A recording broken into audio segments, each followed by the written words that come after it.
క్రీస్తునందు ప్రేమైన సహోదరి సహోదరులకు యేసుక్రీస్తు నామములో శుభములు. దేవుని యొక్క మహాకృప మీకు కలుగునుగాక.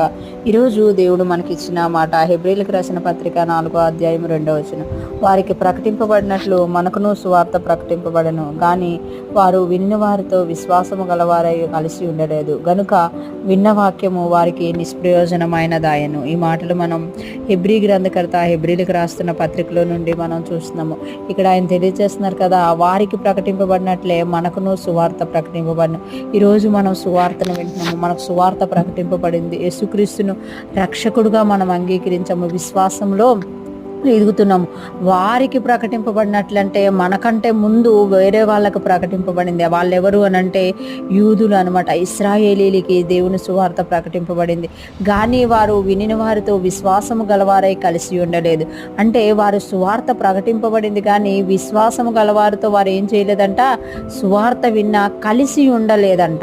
చాలామంది చూడండి, ఫ్రెండ్షిప్ చేస్తూ ఉంటారు, వివాహాలు చేస్తూ ఉంటారు, కుటుంబాలతో కలిసి ఉంటూ ఉంటారు, ఎంతో కలిసిపోతూ ఉంటారు. వీళ్ళు మరి ఎప్పుడు విడిపోరు అన్నట్టుగా మనకు భావన కలుగుతుంది. కానీ చిన్న చిన్న వాటికే ఏమైపోతూ ఉంటారంటే కలిసి ఉండలేము అని విడిపోతూ ఉంటారన్నమాట. అలాగే దేవుని పిల్లలు కూడా తయారయ్యారు అని ఇక్కడ తెలియజేస్తున్నారు.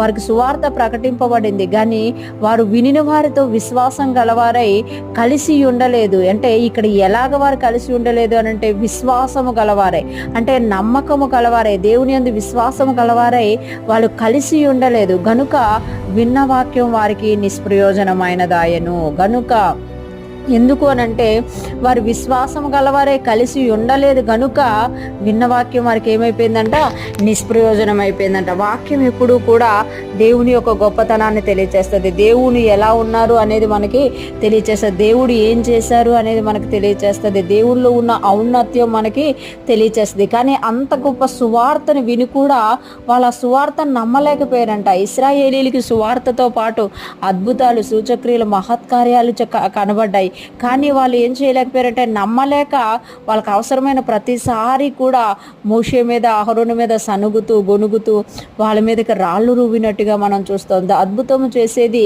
మోషే గారిలా కనబడతారు, కానీ ఆ వెనక ఉన్న పరిశుద్ధాత్మను వారు గుర్తింపలేకపోయారు.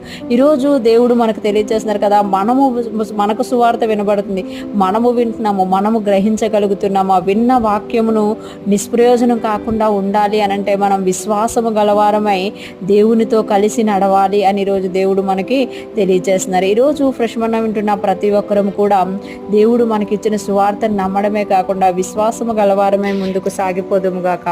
దేవుని కృప మనకు తోడయుండి నడిపించును గాక. ఆమేన్.